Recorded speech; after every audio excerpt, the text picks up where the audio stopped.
సమయంలో మనం వాక్య భాగాలకు వెళ్దాం. వాక్య భాగాలకు వెళ్ళటానికి ముందు నాకు యథారీతిగానే అలవాటు ఉన్న రీతిగానే ఒక స్టేట్మెంట్ మీతో చెప్పాలని ఆశపడుతున్నాను.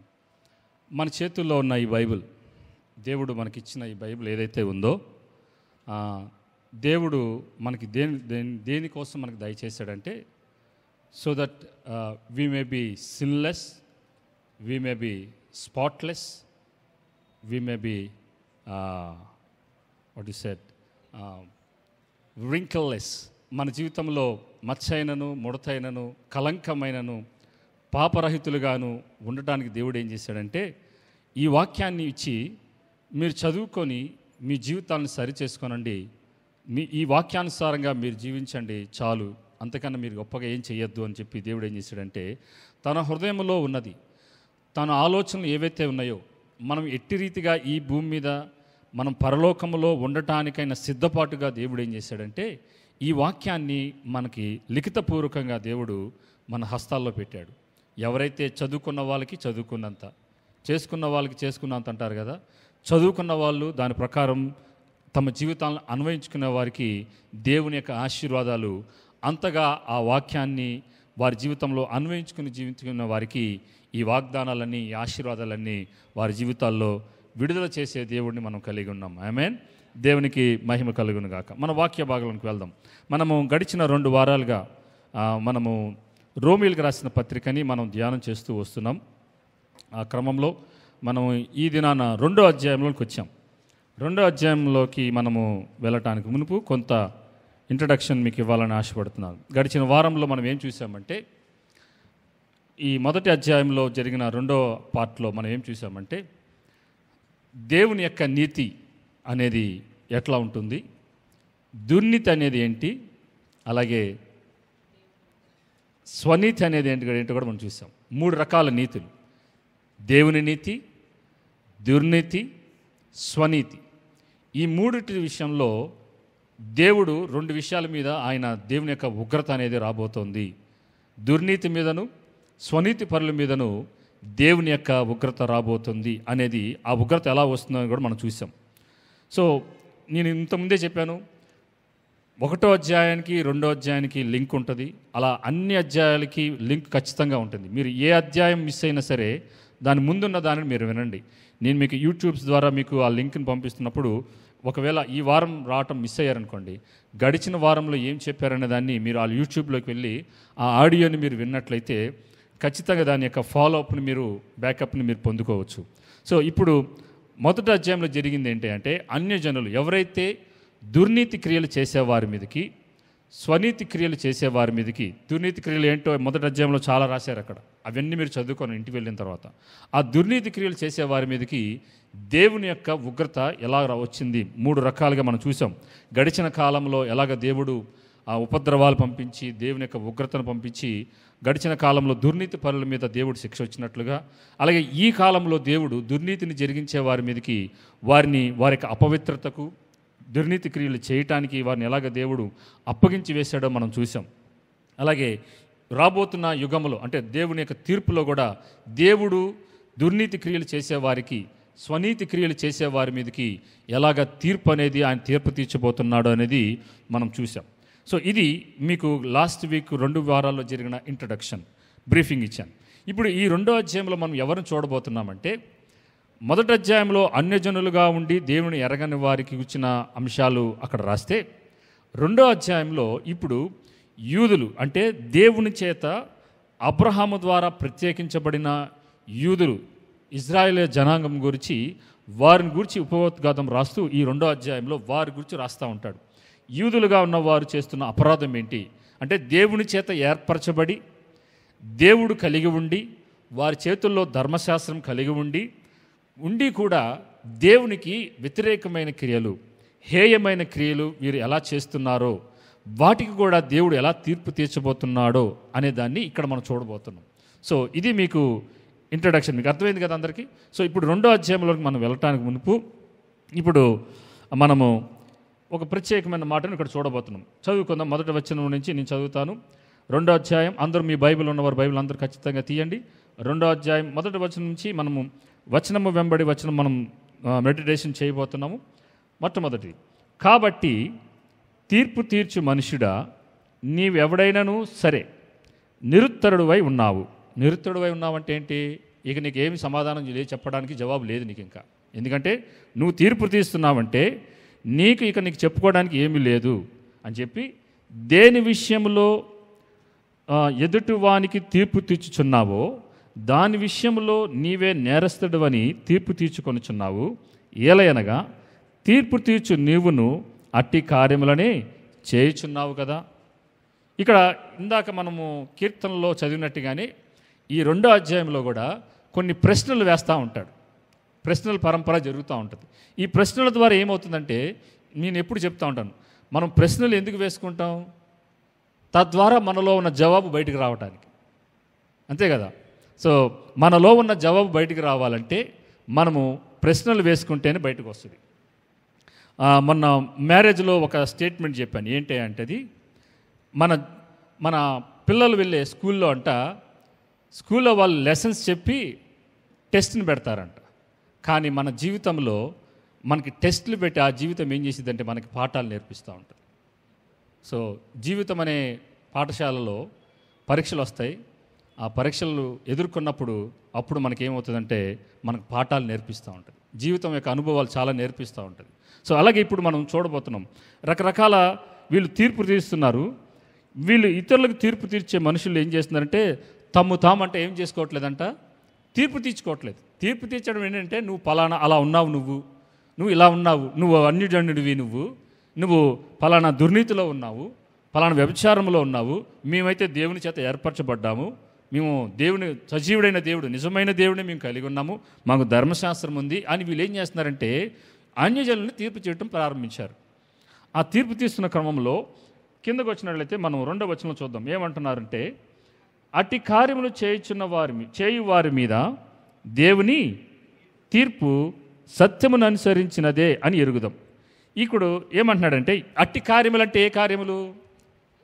నిన్న మనం పోయిన వారం చూసాం కదా, దుర్నీతి క్రియలు చేసేవారి మీదకి లేదంటే స్వనీతి క్రియలు చేసేవారి మీదకి దేవుని తీర్పు ఎటువంటిదంటే అది సత్యమును అనుసరించిందే. అంటే ఇప్పుడు ఎవరైనా దొంగతనం చేశారనుకోండి, ధర్మశాస్త్రం ప్రకారం ఎవరైనా హత్య చేశారనుకోండి, వ్యభిచారం చేశారనుకోండి, దేవుని సత్యం అంటే దేవుని వాక్యానుసారంగా ఆ తీర్పు సరైనదే, సత్యమును అనుసరించింది, వాక్యాన్ని అనుసరించింది. ఎవరైనా దొంగతనం చేస్తే వెంటనే వారికి శిక్ష ఏం చేస్తారు? కోర్టు వారు లేదంటే పోలీస్ స్టేషన్లో వారు ఏం చేస్తారు? పడవలసిన శిక్షని అది దేవుని ఆజ్ఞానుసారంగా ఆ తీర్పు వారి మీదకి వచ్చేస్తుంది. ఓకే, ఇక్కడ మనకి ప్రత్యేకమైన ఒక మాట కనిపిస్తుంది. ఏంటంటే దేవుని తీర్పు. మొదటి వచనంలో ఒక మాట చూసాం. ఏంటది? తనకు తాను తీర్పు తీసుకునేవాడు కాకుండా ఇతరులను తీర్చేవారు. సో ఇక్కడ తీర్పు అనే ఒక మాట కనబడుతుంది మనకి. ఇందాక కీర్తనలో కూడా మనము పాతాళానికి వెళతాము అనే మాటను మనం చూసాం. అంటే ఏంటి? అక్కడ కూడా ఏదో ఒక తీర్పు అనే మాట చెప్పకనే ఒక మాట మనకి అక్కడ కనబడుతూ ఉంది. సో ఇక్కడ ఈ తీర్పు అనే పదాన్ని మనం ఒకసారి చూద్దాం. తీర్పు అనేది ఎలా చేస్తూ ఉంటారు, ఏంటి అనేది మనం ఒకసారి చూద్దాం. జడ్జిమెంట్, ఇంగ్లీష్లో జడ్జిమెంట్ అంటాము. దీన్ని గ్రీక్లో ఏమంటారంటే క్రినో అనే ఒక మూల పదంలో నుంచి వచ్చిన క్రిమా, KRINO, క్రినో అనే ఒక పదంలో నుంచి, గ్రీక్ పదంలో నుంచి వచ్చిన క్రిమా, KRIMA, క్రిమా అనే పదంలోకి అర్థాన్ని ఇచ్చేది. జడ్జిమెంట్ అంటే ఏంటంటే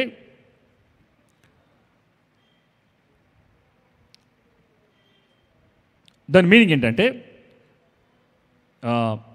judgement to refer to future reward or punishment. Judgement అంటే ఏంటంటే భవిష్యత్తులో మనకి ఇవ్వబోయే బహుమానమైనా లేకపోతే మనం పొందబోయే తీర్పు అయినా సరే, శిక్ష అయినా సరే, దాన్ని తీర్పు అని అంటారు.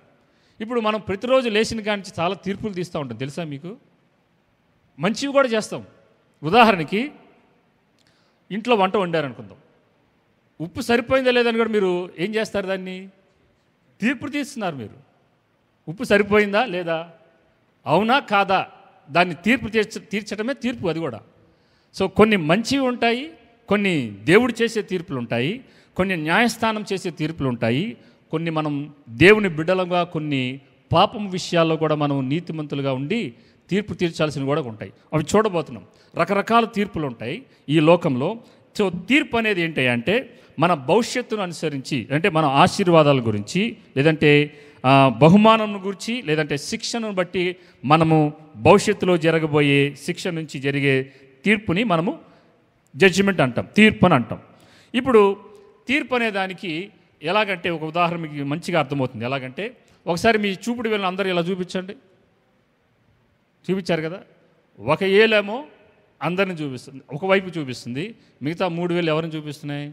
మనం చూపిస్తుంది. ఇక్కడ అదే జరిగింది. మొదటి వచనంలో ఏం జరిగిందంటే, నువ్వు తీర్పు తీరుస్తున్నావు అందరినీ, కానీ నువ్వు తీర్పు తీర్చుకోవా అని ఎన్ని వేలు చూపిస్తున్నాయి మన వైపు? 3 వేలు చూపిస్తున్నాయి. సో తీర్పు తీర్చే మనం ఖచ్చితంగా ముందుగా మనల్ని చూసుకోవాలి. అంటే నాలో ఏమైనా లోపం ఉన్నదా, నాలో ఏమైనా బలహీనత ఉన్నదా లేదని మొదటగా మనల్ని మనం పరిశీలన చేసుకోవాలి. చూడండి ఒకసారి, ఇది మీకు ఇంకా అర్థమవడానికి లూకాసు వార్త 18వ అధ్యాయం 9 నుంచి 14 వరకు ఉన్న వచనాలు ఒకసారి చూద్దాం. లూకాసు వార్త 18వ అధ్యాయం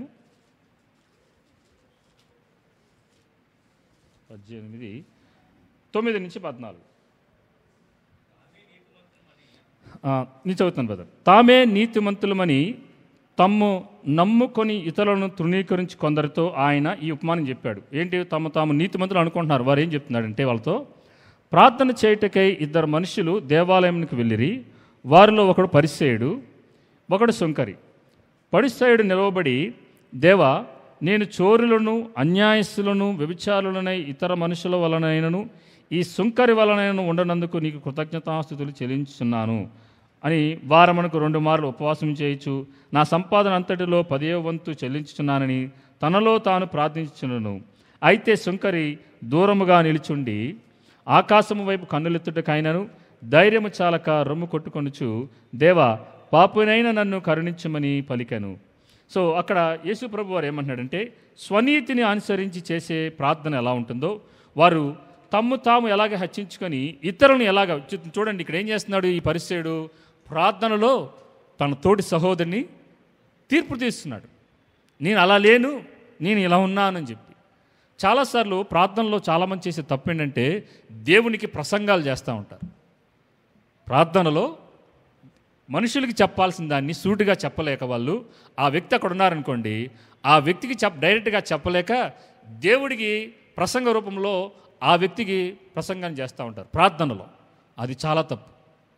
మీరేమైనా మొహమాటం లేకపోతే మన అవునంటే అవును, కాదంటే కాదనేట్టు ఉండగాలి. కానీ మనము మొహమాటంతో ఇతరుల కోసం ప్రార్థన చేస్తున్నానని చెప్పి వారిలో ఉన్న బలహీనతల కోసం మనం ఒక ప్రసంగాన్ని దేవునికి చెప్పకూడదు. అది చాలా మంచిది కాదు మన ఆత్మీయ జీవితానికి. ఒకవేళ చెప్పదలిస్తే వెళ్ళి డైరెక్ట్గా ఫ్రాంక్గా ఏం చేయాలంటే, నువ్వు ఇలా ఉన్నావు, అది నాకు ఎందుకో నచ్చట్లేదు, దయచేసి సరి చేసుకో అని చెప్తే మంచిది. ఆ వ్యక్తి మంచివాడైతే తాను సరి చేసుకొని ఏం చేస్తాడంటే మరింతగా వాక్యానుసారంగా జీవిస్తాడు. లేదంటే అక్కడి నుంచి వ్యసన పడుతూ అక్కడి నుంచి వెళ్ళిపోతాడు. సో మనం ఎప్పుడు అటువంటి ప్రార్థన చేయొద్దు. సుంకరి ప్రార్థనలు, పరిసయ్యుల ప్రార్థనలు మనం చేయొద్దని ప్రభుపేట మీకు మనం చేస్తున్నాను. ఒకసారి మత్తయి సువార్త చూడండి. మత్తయి సువార్త 7వ అధ్యాయము మొదటి 2 వచనాలు చూద్దాం. మత్తయి సువార్త ఒక్క నిమిషం అంటే నేను కూడా తీసినాక మీరు చదువుదురు. మీరు తీర్పు తీర్చకుడి, అప్పుడు మిమ్మల్ని గూర్చి తీర్పు తీర్చబడదు. మీరు తీర్పు తీర్చి చొప్పుననే మిమ్మల్ని గూర్చియు తీర్పు తీర్చబడను. మీరు కొలుచు కొలత చొప్పుననే మీకును కొలవబడను. నీ కంటిలోనున్న దూలము నెంచక నీ సహోదరుని కంటిలోనున్న నలుసును చూచుట ఎలా? దూలం పెద్దదా, నలుసు పెద్దదా? దూలం అంటే ఎంత ఉంటుందండి? ఎంత ఉంటుంది? పైన ఉన్నాయి కదా ఆ దూలాలు వేసుకున్న దూరం పని అంత తీసుకోండి. ఆ దూలంని మన కంటిలో ఉంది, తోటి ఎదుటివారు ఉన్న నలుసు ఎంత ఉంటుందండి? ఎంత ఉంటుంది. ఇప్పుడు ఏమంటున్నాడంటే, నీ కంటిలో ఉన్న దూలాన్ని ముందు తీసుకో, అప్పుడు తర్వాత ఏమంటున్నాడు చూడండి, నీ కంటిలో ఉన్న దూలం ఉండగా నీవు నీ సహోదరుని చూచి నీ కంటిలోనున్న నలుసును తీసివేయ నిమ్మని చెప్పనేలా. ఇప్పుడు ఎవరు తీస్తున్నారు ఈ నలుసుని? దూలం ఉన్న వ్యక్తే. ఎవరి కంటిలో అయితే దూలం ఉందో ఆయన అంటున్నాడు, ఇప్పుడు నీ కంటిలో ఉన్న నలుసుని నేను తీస్తాను అంటున్నాడు.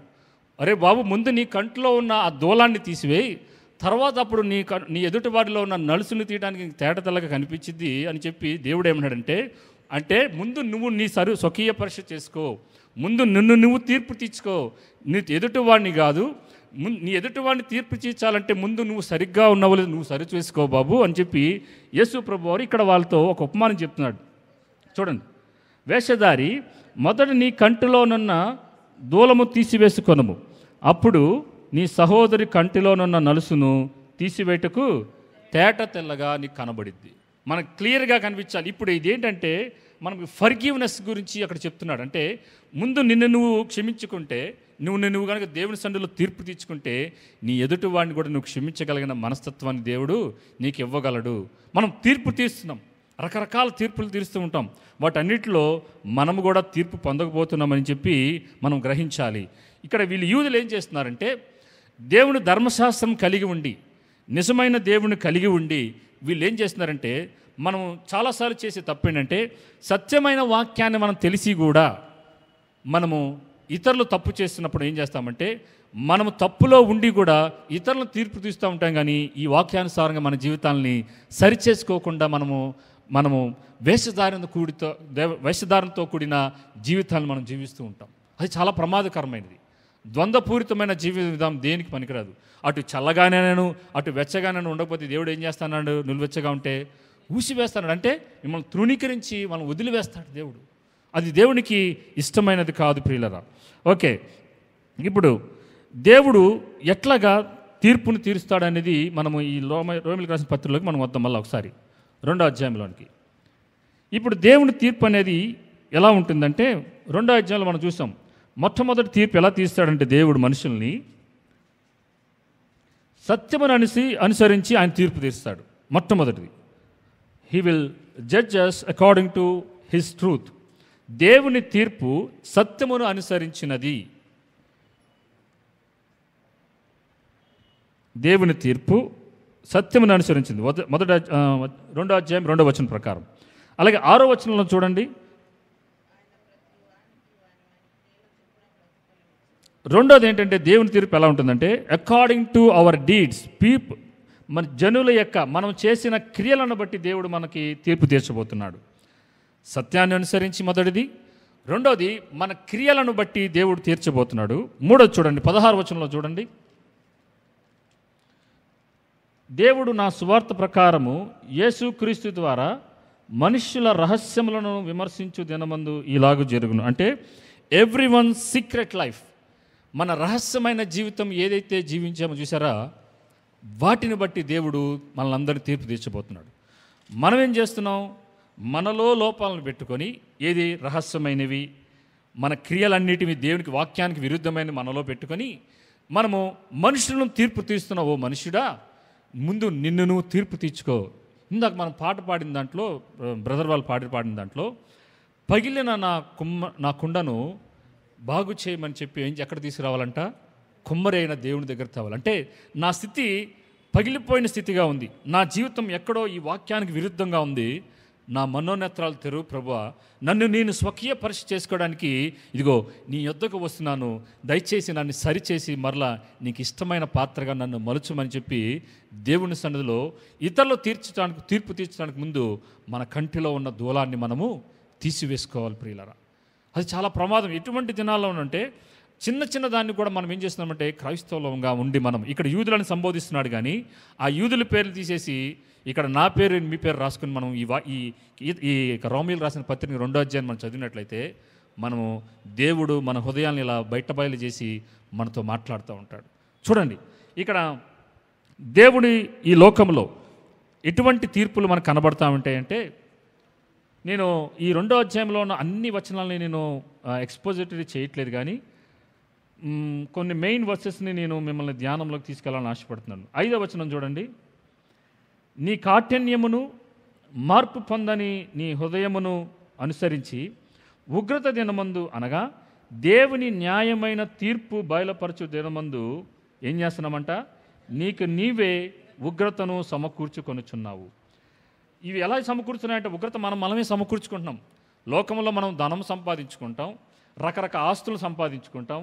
వాటితో పాటు ఏం చేస్తున్నామంటే, మన హృదయ కాఠిన్యాన్ని బట్టి మార్పు పొందని మన హృదయాన్ని బట్టి దేవుడు ఏం చేస్తున్నాడంటే మనమందరం మనకు మనమే ఉగ్రతను సమకూర్చుకుంటున్నామంట.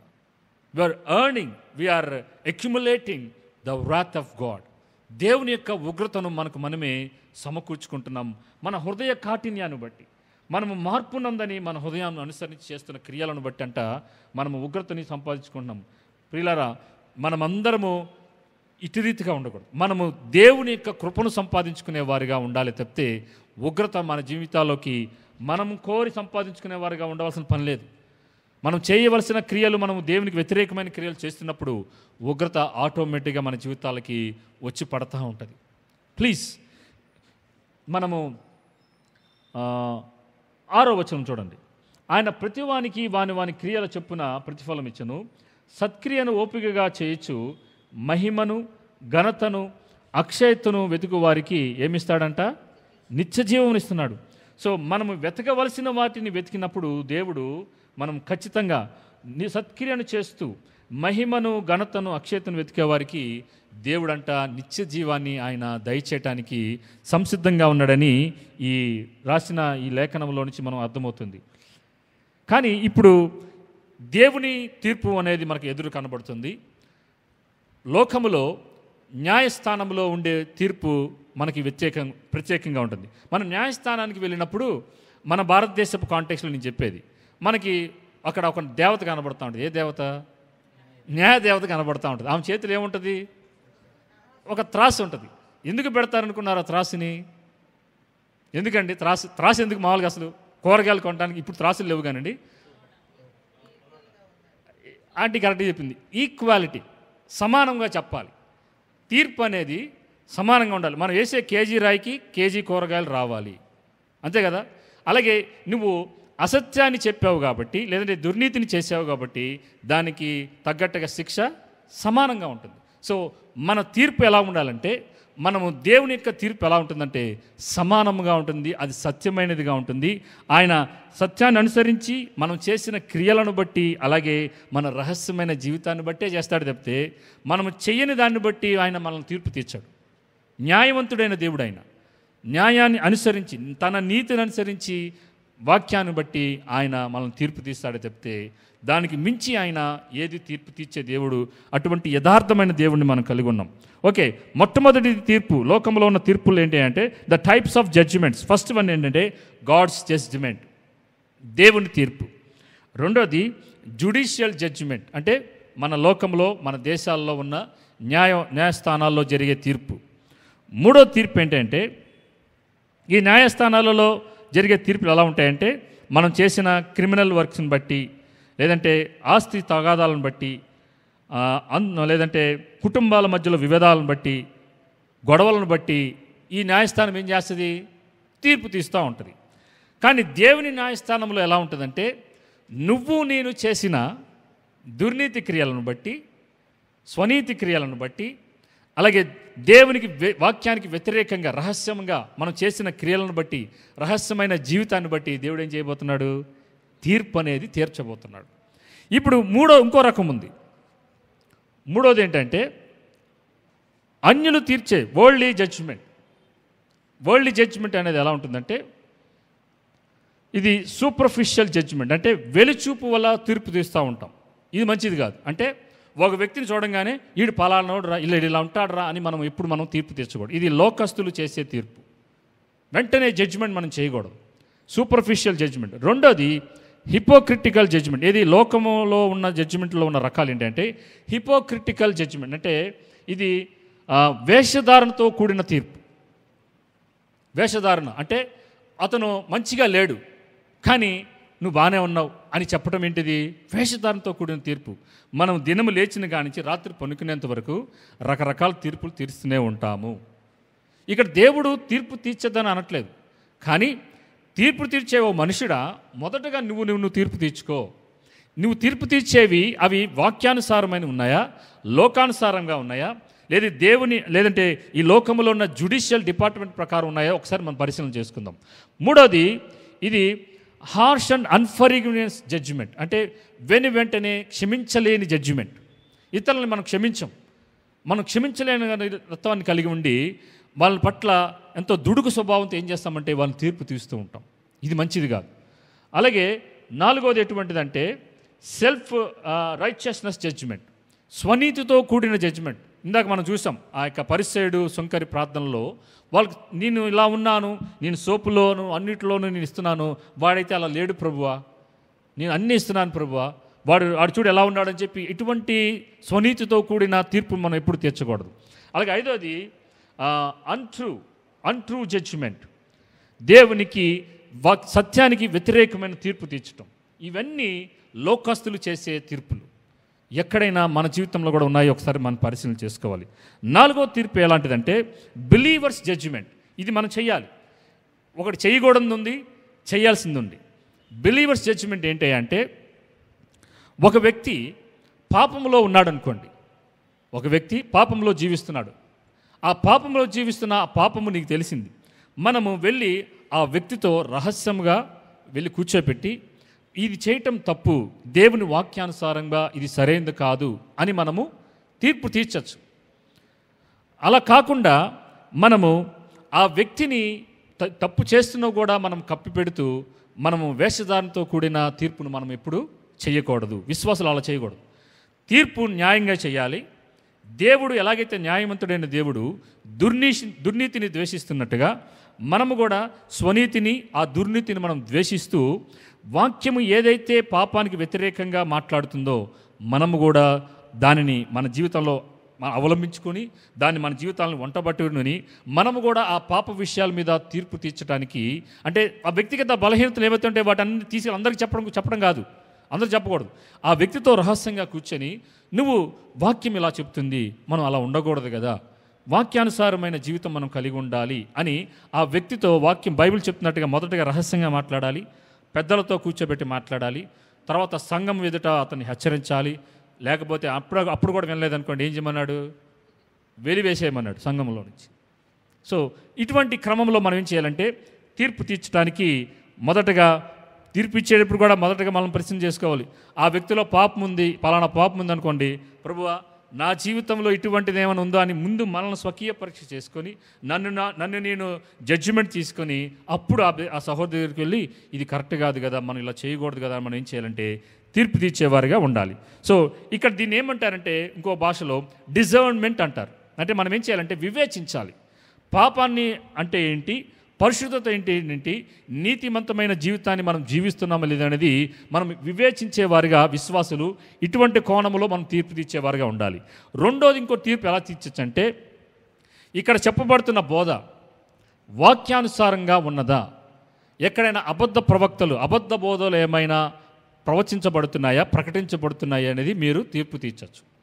వాక్యం విషయంలో మీరు ఒక వ్యక్తి వాక్యానికి వ్యతిరేకంగా వాక్యంలో లేని దానిని గనక ప్రకటిస్తున్నట్లయితే ఆ వాక్యాన్ని బెరయా సంఘస్థుల వలె మనం ఏం చేయొచ్చు అంటే వాక్యం అలాగూ రాయబడిందో ఉందో లేదని మనము ఆ వాక్యాన్ని మనం చదివి ధ్యానించి ఆ వాక్యానికి మనం తీర్పు తీర్చచ్చు.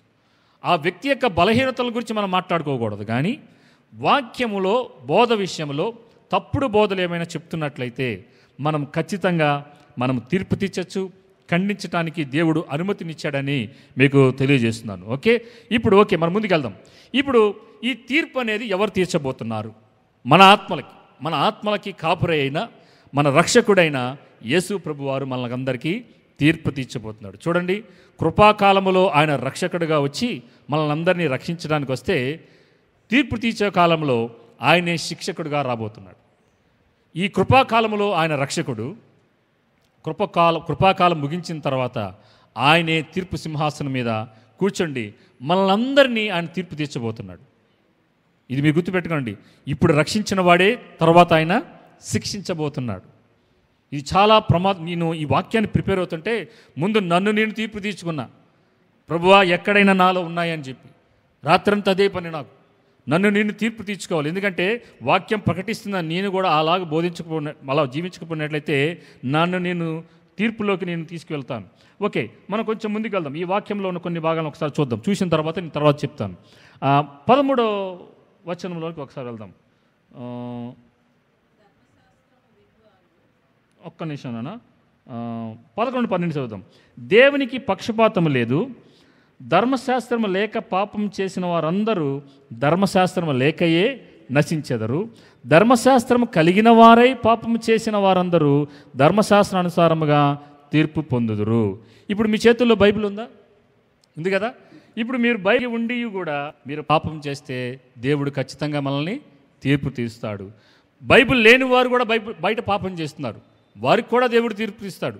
సత్యాన్ని అనుసరించి వారికి తీర్పు తీస్తే మనల్ని దేవుడు ఏం చేస్తాడంటే, మనం చేసిన క్రియలను బట్టి దేవుడిని తెలుసుకొని కూడా నిజమైన దేవుడు ఎవరో తెలుసుకొని మనం విశ్వాసులుగా ఉండి బైబిల్ రోజు చదువుతూ మనము రోజు సంఘానికి వస్తూ మనము సంవత్సరం అంతా దగ్గర ఆదివారము అదే శుక్రవారం నాడు మొత్తం కలిపితే 104 ప్రసంగాలు వింటూ మన జీవితాలను మార్చుకోకుండా ఇంకా మనం ఇతరులను తీర్పు తీస్తూ మన జీవితాన్ని సరిచేసుకోకుండా అలాగే మనం పాపంలో ఉన్నట్లయితే తీర్పు తీర్చి మనుషుడా, ముందు నీ కంటిలో ఉన్న దూలాన్ని తీసివేయి, తర్వాత ఇతరుల కంటిలో ఉన్న నలుసుని మనము తీసివేయటానికి మనకు తేటగా కనబడుతుంది.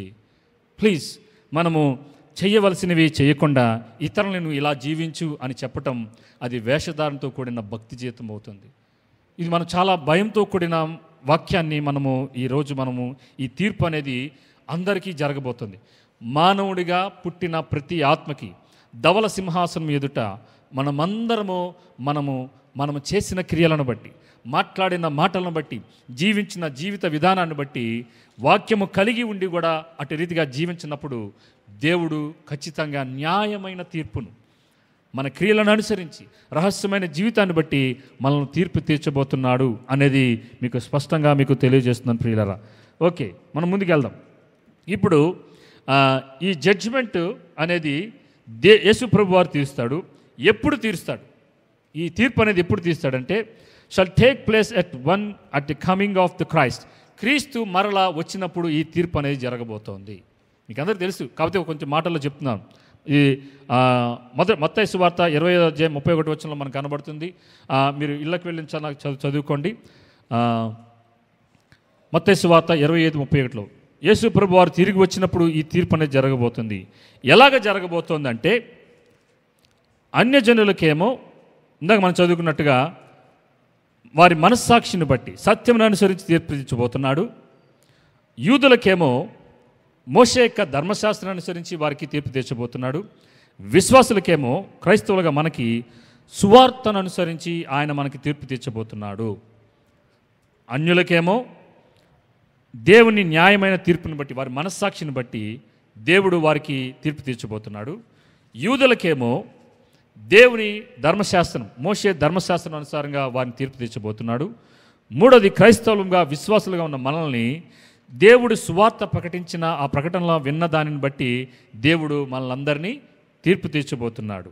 ఓకే, ఇప్పుడు ఎవరెవరు ఈ తీర్పులో ఇమిడి ఉంటారు? ఎవరెవరు who shall include in this judgement?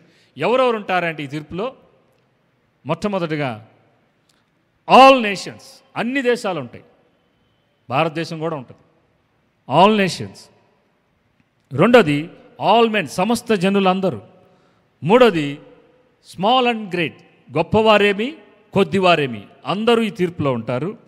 The righteous and the wicked, నీతిమంతులు దుర్నీతి పరులు ఉంటారు ఈ తీర్పులో. The living and the dead, సజీవులైన వారు ఉంటారు ఈ తీర్పులో, మృతులైన వారు కూడా ఈ తీర్పులో ఉంటారనేది మీరు గుర్తుపెట్టుకోండి. ఓకే, ఇప్పుడు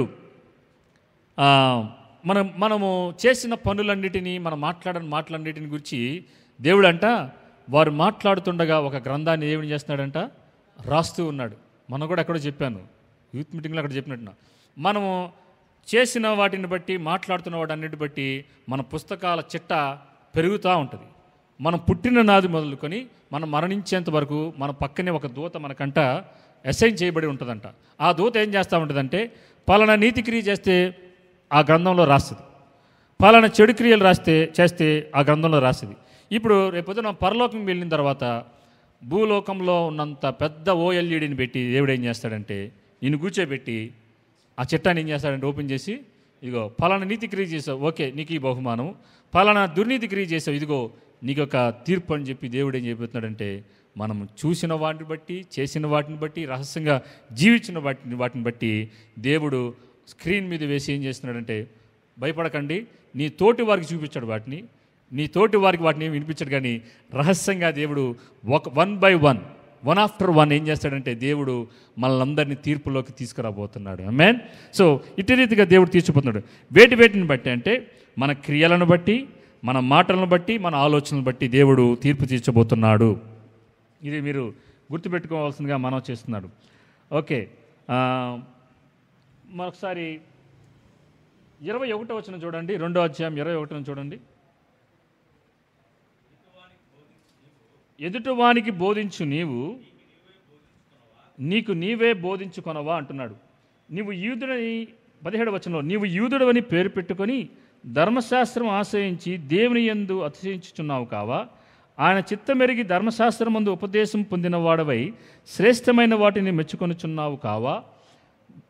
జ్ఞానసత్య స్వరూపమైన ధర్మశాస్త్రం గలవాడై ఉండి నేను గుడ్డివారికి త్రోవ చూపు వాడను, చీకటిలో ఉండి వారికి వెలుగును, బుద్ధిహీనులకు శిక్షకుడును, బాలులకు ఉపాధ్యుడనై ఉన్నానని నీ అంతటా నీవే ధైర్యం వహించుకొనుచున్నావు కావా? ఎదుటివానికి బోధించు నీవు నీకు నీవే బోధించుకొనవా? చాలామందికి లోకంలో ఒక సామెత ఉంటుంది, ఏంటంటే నీతులంట చెప్పడానికి చేయడానికి కాదు, నీతులు చెప్పడానికే కానీ చేయడానికి కాదంట. అట్లా ఉండకూడదు, క్రైస్తవులు అలా ఉండకూడదు. వాక్యం ఇతరులకే నాకు కాదన్నట్టుగా ఉండకూడదంట. వాక్యం మొదటగా నన్ను సరిచేసేయాలి, అటు పిమ్మట ఇతరులకి మనము సరిచేసేలాగా మనము వారికి సహాయం చేయాలని చెప్తే తీర్పు తీర్చే మెంటాలిటీతో మనం ఉండకూడదు. వీడు ఎప్పుడు ఇలాగే ఉన్నాడు, ఇటువంటి మనస్తత్వంతో వీడిని ఎలాగైనా నీ వాక్యంలో నుంచి ఎత్తిపట్టి నువ్వు ఇట్లా ఉన్నావని చెప్పి మనం అటువంటి తీర్పు తీర్చే మనసుతో మనం ఉండకూడదు. తీర్పు తీర్చే పని ఆయింది, కానీ వారు ఆ బలహీనతలో నుంచి బయటికి రావడానికి మనం వాక్యానుసారంగా వాళ్ళకి వెళ్ళి తెలియచేసి వారిని బయటకు పడడానికి మనం సహాయం చేయాలి తప్పితే మనము ఎప్పుడు వారిని అటువంటి కోణంలో మనం చూడకూడదు. కొంతమందికి జడ్జి మెంటాలిటీ ఉంటుంది. జడ్జి ఏం చేస్తాడు? కోర్టులో జడ్జే చేస్తాడు, అంటే తీర్పే తీస్తాడు. న్యాయాధిపతి తీర్పు తీస్తాడు. కానీ అటువంటి మెంటాలిటీని మనం పెట్టుకుంటే లోకంలో ఉన్నవాడికి, పచ్చకమరలో ఉన్నవాడికి లోకమంతా ఎలా కనిపించింది? పచ్చగానే కనిపిస్తుంది. ఇక తీర్పు తీర్చే మనసు ఉన్నవాడికి ప్రతి ఒక్కరిని తీర్పు తీర్చే మనస్తత్వంతోనే మనం ముందుకెళ్తూ ఉంటాం. సో మనమందరము క్రీస్తు న్యాయాధిపతి వెళ్ళినప్పుడంట మనకి రివార్డ్ ఉంటుంది, అట్ ద సేమ్ టైం మనకి జడ్జిమెంట్ కూడా ఉంటుంది. we will receive the rewards of what we done according to the word of God. దేవుని వాక్యానుసారంగా మనం అనుసరించి జీవించిన దాన్ని బట్టి బహుమానాలు ఉంటాయి. ఈ వాక్యానికి వ్యతిరేకంగా జీవించిన దాన్ని బట్టి మనకి శిక్ష, నింద మనకి ఖచ్చితంగా మన జీవితంలో మనం చూడబోతున్నాం అనేది మీకు తెలియజేస్తున్నాను ప్రియులారా. ఓకే, మనం ముందుకెళ్దాం. ఇప్పుడు ఇవన్నీ మీకు ఎందుకు దేవుడు మనకి ఈ వాక్యంలో పొందుపరిచాడంటే తద్వారా మనము మారు మనసు పొంది పశ్చాత్తాపం నొంది మరలా తిరిగి విశ్వాస క్రమంలోనికి వచ్చి మనము పరిశుద్ధతలో మరింతగా ఆయన సన్నిధిలోనికి వచ్చి ప్రార్థనాపూర్వకంగా మెలకువ కలిగి ఉండాలని దేవుడు ఏం చేస్తున్నాడంటే ఈ రోమీయులకు రాసిన పత్రిక 2వ అధ్యాయంలో ఉన్న ఈ వచనాల ద్వారా దేవుడు మనతో ఏమంటున్నాడంటే మొదటగా మనం పరిశీలన చేసుకుందాం. మొదటగా నా జీవితాన్ని దేవుని వాక్యానుసారంగా పశ్చాత్తాప మనస్సులో మనం తెచ్చుకుందాం. దేవుని విశ్వాస క్రమంలో నుంచి ఎక్కడైనా వాక్యపు వెలుగులో మనం తప్పిపోయినట్లయితే మనం సరిచేసుకుంటూ పరిశుద్ధతలోనికి, అతి పరిశుద్ధతలోనికి మనం ప్రవేశిస్తూ ప్రార్థనాపూర్వకంగా మెలకువ కలిగి మన జీవితాలని మనమే కాపరులుగా కావలి కాస్తూ ఉండాలి. వేరే ఎవరో ఉండరు, మీ ఆత్మలకు మీరే కాపరి. మీ ఆత్మని నిత్యత్వంలోకి నడిపిస్తారా, నిత్య జీవంలోకి నడిపిస్తారా, లేదంటే మీ ఆత్మలని నిత్య నాశనానికి నడిపిస్తారా అనేది మనము మన జీవితంలో ఉన్న దాన్ని బట్టి, చేసిన దాన్ని బట్టి దేవుడు, నేను ఎప్పుడు ఇదే నమ్ముతూ ఉంటాను, దేవుడు ఒక నియమాన్ని పెట్టేశాడు ఈ భూమి మీద. ఏంటంటే మనం చేసిన దాన్ని బట్టే, మనం మాట్లాడిన దాన్ని బట్టే మన గమ్యస్థానాన్ని, మనం నిత్య గమ్యస్థానాన్ని మనం ఏం చేసుకుంటున్నాం? మార్చేసుకుంటున్నాం. అది అన్యుడైనా అవ్వనివ్వండి, యూదుడైనా అవ్వనివ్వండి, క్రైస్తవుడైనా అవ్వనివ్వండి, మనము చూసిన దాన్ని బట్టి, చేసిన దాన్ని బట్టి, జీవించిన దాన్ని బట్టి, తీర్పు తీర్చిన దాన్ని బట్టి మన నిత్యత్వ స్థానము మార్చబడిపోతుంది అనేది నిత్య సత్యమని మీరు గ్రహించవలసిందిగా మనం చేస్తున్నాను. ఓకే, ఇప్పుడు చివరిగా మనము ఈ కొన్ని ప్రశ్నలు మనం వేసుకున్నట్లయితే మనము ఇతరులను తీర్పు తీర్చే ముందు మొదటగా ఈ ప్రశ్నలు మన జీవితంలో వేసుకున్నప్పుడు మనం పరిశీలన చేసుకోవడానికి ఇవి చాలా సహాయపడతాయని మీకు తెలియజేస్తున్నాను. మొట్టమొదటి ఏంటంటే, ఫస్ట్ క్వశ్చన్ ఏంటంటే మనం వేసుకోవాల్సింది, do I judge myself or other? Do I judge myself or other? నేను మొదటగా నేను తీర్పు తీర్చుకుంటున్నానా, లేక మొదటగా ఇతరులను తీర్పు తీస్తున్నా అనేది ఫస్ట్ రావాల్సిన ప్రశ్న ఏంటంటే ఇది మనకు రావాలి. రెండోది, am I grateful for God's goodness? దేవుని యొక్క మంచితనాన్ని బట్టి నేను కృతజ్ఞత కలిగి ఉన్నానా లేదా? దేవుడు నా జీవితంలో చూపించిన మంచితనాన్ని బట్టి నేను కృతజ్ఞత కలిగి ఉన్నానా లేదా అనేది. మూడోది, సెకండ్ మళ్ళీ చెప్తున్నాను, am I grateful for God's goodness. థర్డ్ది, do I take God's grace for granted? దేవుడు కృప విస్తరిస్తుంది కదా అని చెప్పి నేను ఇంకా నాకు ఇష్టానుసారంగా నా జీవితాన్ని జీవిస్తున్నానా? Do I take God's grace for granted? దేవుని కృపను నిర్లక్ష్యం చేస్తూ ఎలా పడితే అలా నా జీవితాన్ని జీవిస్తున్నానా అని అది మూడోది. నాలుగోది, do I obey God's truth and persist in holy living? దేవుని సత్యానికి విధేయుడినై పరిశుద్ధమైన జీవితాన్ని జీవించడానికి కట్టుబడి ఉన్నానా? ఈ ప్రశ్నలు మొదటగా మన జీవితంలో రావాలి. Do I obey God's truth and persist in holy living? ఐదోది, do I have a hard heart or a tender heart? కఠినపరచబడిన హృదయం నాకు కలిగి ఉందా, లేదంటే మెత్తని మాంసపు హృదయం నేను కలిగి ఉన్నానా? Do I have a hard heart or a tender heart? ఆరోది, what does he see in my heart? ఆయన నా హృదయంలో ఏమి చూస్తున్నాడు? నా హృదయంలో ఏం చూస్తున్నాడు ఆయన? What does he see in my heart? ఏడోది, do I practise what I profess? Do I practise what I profess అంటే నేను ఏదైతే ప్రకటిస్తున్నానో దాన్ని నేను అవలంబిస్తున్నానా? ఏదైతే ప్రకటిస్తున్నానో, ఏదైతే ఇతరులకు చెప్తున్నానో దానిని నేను అవలంబిస్తూ దాన్ని పాటిస్తూ జీవిస్తున్నానా? ఎనిమిదోది, do I tell others what is right but then do what is wrong? ఇది చాలా ప్రాముఖ్యమైనది. Do I tell others what is right but then do what is wrong అంటే ఇతరులకేమో ఏది సరైనదో చెప్తూ మనమేమో సరైనది కానిది చేస్తున్నట్లయితే పరిశీలన చేసుకోవాలి. చేసేదేమో తప్పుడు పనులు, ఇతరులకేమో నువ్వు నీతియుక్తమైన పనులు చేయమని చెప్పటం అది మంచిది కాదు.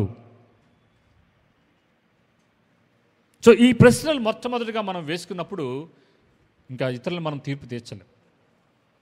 ఈ ప్రశ్నలు కనుక మనల్ని మనం వేసుకున్నప్పుడు ఇక వెళ్ళి దేవుని సన్నిధిలో పడి మనల్ని మనం సరి చేసుకోవడానికే సమయం సరిపోయింది. మనలో కంటిలో ఉన్న దూలం తీసుకోవడానికే సమయం సరిపోయింది.